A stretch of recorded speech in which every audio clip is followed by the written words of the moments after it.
If I told you a 12-year-old girl exposed her own father's crime in her dead mother's voice, you probably wouldn't believe me. But this story isn't just about a murder, it's about a truth that refused to stay buried.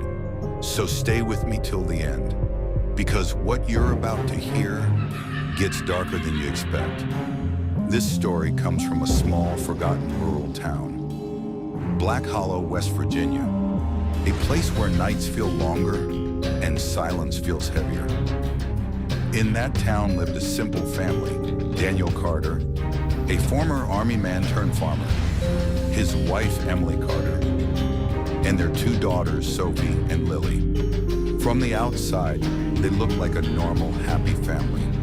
But sometimes, the most dangerous things are the ones you don't see. Daniel wasn't happy. He missed his Army life, the action, the control, the purpose. And deep inside, he had one growing obsession.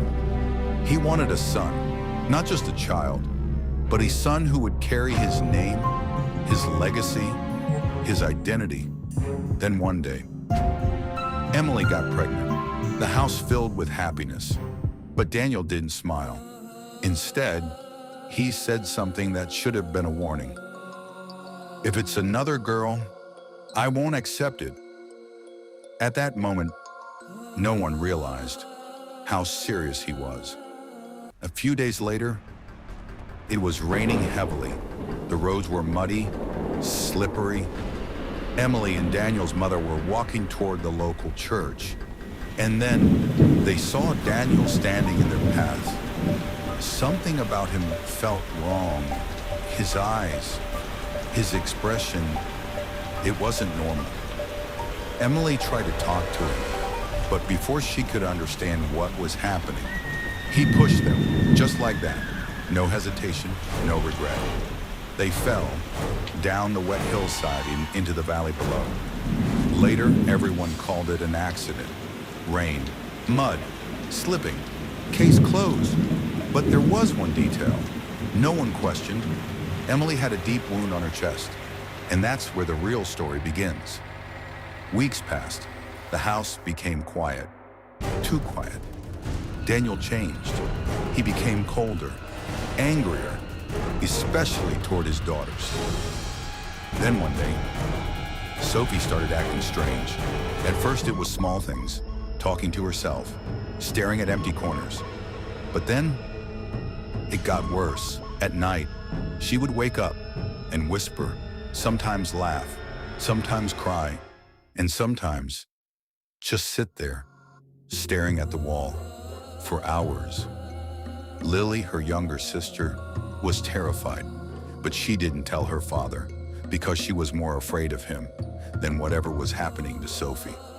One night, Lily woke up suddenly, and what she saw, she would never forget. Sophie was standing in the kitchen, slowly, repeatedly, hitting her head against the wall. Thud, thud, thud. The next morning, Daniel noticed something that made his blood run cold. On Sophie's chest, there was a mark, a deep wound, exactly like the one Emily had when she died. That's when Daniel panicked. He took Sophie to a local priest, hoping this was just some kind of possession, something explainable. But the moment the priest looked into Sophie's eyes, he stepped back, fear in his voice. He said, "This isn't just a spirit. This is someone asking for justice." The ritual began. The room felt colder, heavier. Sophie started screaming, her body shaking violently. And then, everything went silent. In a voice that wasn't hers or why, she whispered, "He killed me." Everyone froze. Daniel couldn't move. Then the voice spoke again, clearer this time, stronger. It was Emily. Through Sophie, she told everything. How Daniel pushed them, how he used a knife, how he made it all look like an accident. The truth finally came out. People grabbed Daniel before he could escape. He tried to run, But fate had something else planned. He slipped at the exact same spot where Emily died. This time, he survived because sometimes death isn't punishment. Living as the truth is. Daniel was arrested. Sophie slowly returned to normal, and Lillian finally found in safety. But the most terrifying part of this story isn't the spirit. It's the fact that sometimes the real monster isn't something paranormal. It's human. And remember this, truth doesn't stay buried forever. It always finds a way to speak.